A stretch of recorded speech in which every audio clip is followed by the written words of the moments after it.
Hi guys, Alex here. Welcome back to an Alex is Shook video. Today I'm going to be doing a video for you guys talking about my skin journey, just something that I get a lot on my channel. One of the comments that I get is like, what happened to your face? Like, what is wrong with your skin? There's something going on here. You need to get this fixed. You should probably go see a dermatologist. Wow. To those people, I do actually have a dermatologist, but the thing is, that isn't always a miracle. You know, you can't go to therapy and expect them to fix all of your problems, as well as you cannot go to a dermatologist and expect them to just miraculously wave a wand. It just doesn't really work that way. But I wanted to come on and kind of have a video where I could point people in this direction if they had questions about my skin or if whatever it is, because I've been going through such a difficult journey with my skin since like basically the beginning of my life to now. I feel like at this point in my life, my skin is better than it was. It's not as good as it was when I was a child, of course, but we all age and we all grow.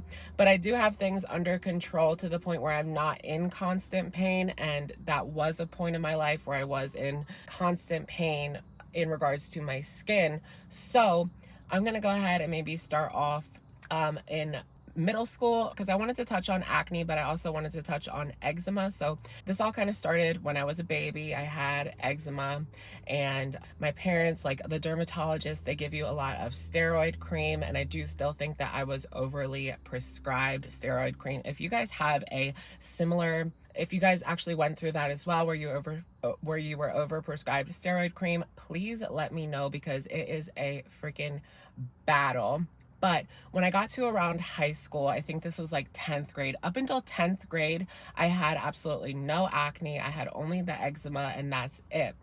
But you know how that goes, the hormones or whatever, puberty hit me probably a little bit later. I think I was a little bit of a late bloomer, but 10th grade, the acne really hit.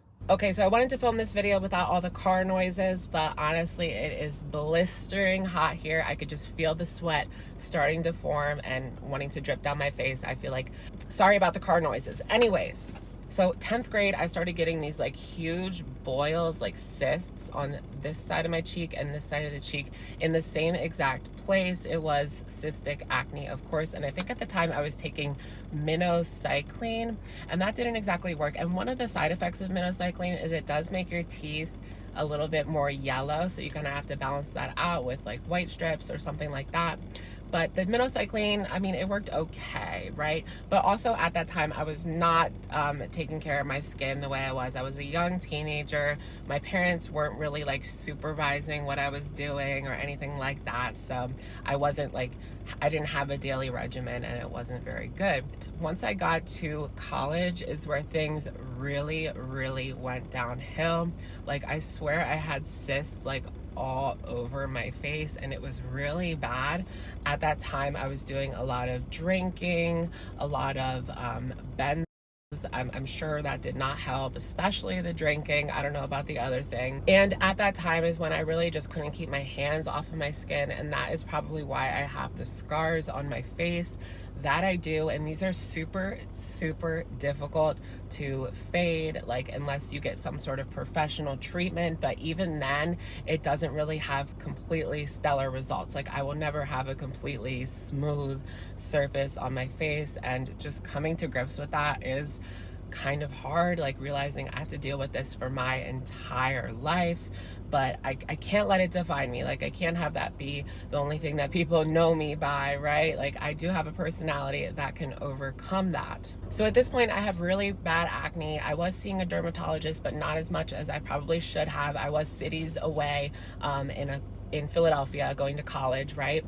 And because of my eczema that I had my entire life, I think many doctors were reluctant to prescribe Accutane, so I never went down that path with the Accutane. I did hear that that can really dry you out, so I don't know how my skin would handle that in combination with the eczema, but it really puts you in a very difficult spot when you have such strange like skin combinations, because like I'll have these pockets of oil on my face, but my arms will be like really dry, or maybe I'll be having like an eczema patch on my hand.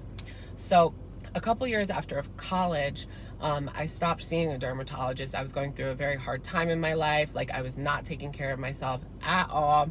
I was working full time, but it was at a restaurant, and that was absolute hell.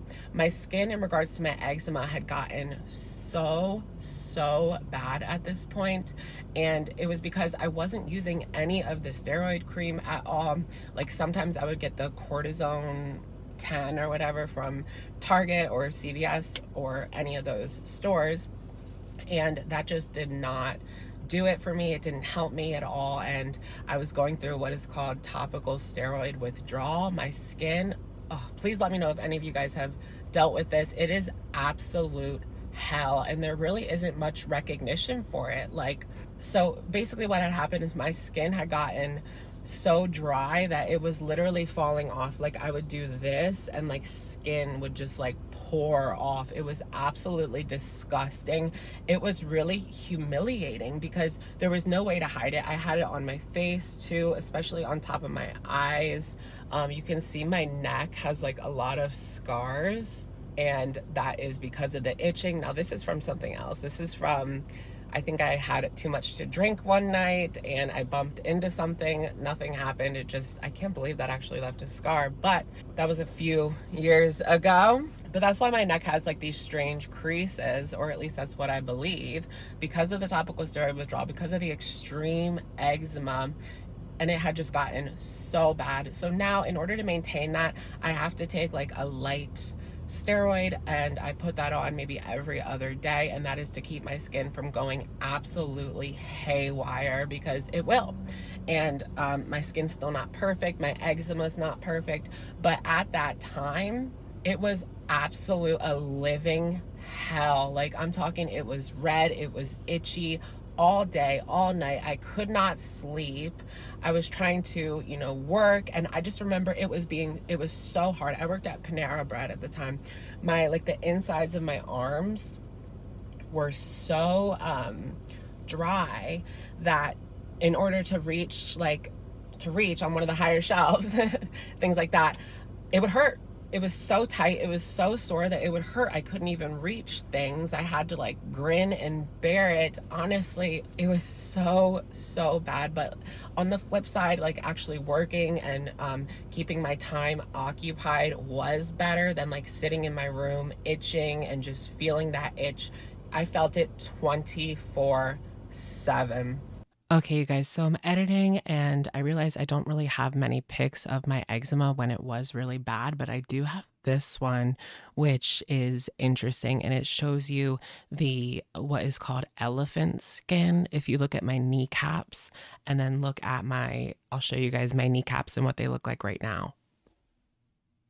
I'm telling you, I had this absolutely everywhere. It was horrible. Until I ended up just going to a dermatologist. I didn't have insurance anymore, so I saved up some money so I could go out of pocket. I didn't have much money at all at the time, but this was like my top priority. They ended up putting me on all the the real heavy duty steroids to clear it up, and it cleared it up like that. And then I just ended up doing like maintenance doses like every single day, or until it got a little better. Then I could do, every other day, and it was still bad. And I know that isn't the best to be on this all the time, but it's a cream, the steroid cream. But I'm kind of stuck. I'm kind of stuck with that. And if I do try to get off of it, I know I'm gonna go back to that really dark place. So it's just a really bad place to be. I just think I was overprescribed, and that's what happened to me. My skin got so used to it, it was almost like an addiction. So at that same time when I was going through that, my acne was not good at all either. I just kind of let it go. There wasn't much I could do. Like, I would use various, like the Neutrogena regular, and the Neutrogena is like not that best, like the salicylic acid, and that would dry me out even more on my face. But it was such a battle. I wasn't sure what to do, what not to do. And so that takes us kind of to present day. And just a lot of you guys who have been here on the channel, I know you could notice that my skin did get quite a bit better, and I'm going to show you guys some of the things that I did use. Now, take into account, I am not, these are just like what helped me get to not perfection, but to, I feel comfortable, and like I'm no longer in pain, and my acne isn't painful. I do have like a couple, one right here, like a spot right here, and every now and again I'll have a breakout. But even just 1 year ago, before I started using these products, I was still breaking out relatively often. So the first one I'm going to show you guys, and this is like my lifesaver, to be honest, is the CeraVe Renewing SA Cleanser. This one, I have very sensitive skin, obviously, this whole spiel, very, very, very sensitive skin, and I always loved the CeraVe products, the moisturizer, this cleanser. Now, I didn't get into this cleanser until about a year ago, and ever since I've been doing it, I take a shower every day. So I put it on in the shower in the morning, and then I will wash my face with it again one time at night. And I just noticed such an improvement just from using that cleanser. Like, I do break out now, like sometimes, but not as much as I did before. Like, I felt I would just get like a new cyst like every single fucking week. Like, one would be like, I'll have a cyst here and one would come down. And yeah, so the scars, there is like some scars that aren't even from acne. I think there's one, like I was punched in the face in college while I had acne, and that left, you know, multiple scars right here. That's another story for a different day. Anyways, my scars are not as bad as they were just a couple of years ago, and I attribute that to the CeraVe as well as this product right here. This is the Murad. Now, this is completely like, nobody's paying me to talk about these products at all. This is just like what I have found and what had worked for me. This is the Invisiscar resurfacing treatment, yeah. And I should probably do this for a couple of more months. I think I can get some even better results, but I did notice like it lightened a lot of the scars to the point where they are now matching my skin tone, some of them, and they're not completely like just red and so very visible. Even though they are still visible, like they're not as visible, right? So you're not going to get like miracle results from some sort of topical. I do plan on getting treatments in the future. The only thing holding me back is the money. I mean, it's really, really expensive. That's something I do think that I will save for. I will probably see my dermatologist in a couple of months here, and maybe I can talk to her about it. She did tell me about a med spa in the area that provides treatment, but I think I'm ready to do this. It just, honestly, what kind of is annoying to me is how long it's going to take for it to heal again, because I do YouTube like almost every single day. So am I going to come on with my face like half falling off? I don't know. I mean, we could always do like voiceover videos, I guess, if it's really that bad. And the last thing I wanted to show you guys is just like, these are like the oldest trick in the book. These are the Noxemas, and it's just like some pads, and these are really good, like especially if you have like a little bit like a small infection, if you know what I mean. It has the eucalyptus extract.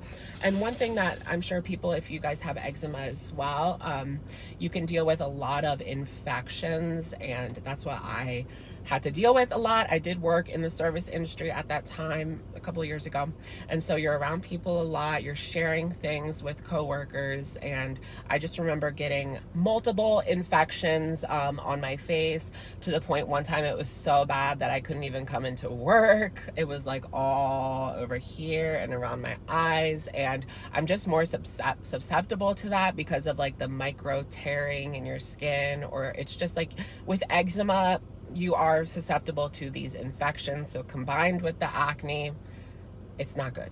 So I did see somebody on TikTok talking about their acne and their skin and their scars and stuff. So that kind of inspired me to make this video. I think it is something that a lot of people deal with, and there is a lot of ridicule when it comes to this. I mean, especially when I had the really bad eczema, just having people comment on it, and when you're in such pain, it only adds to the emotional toil.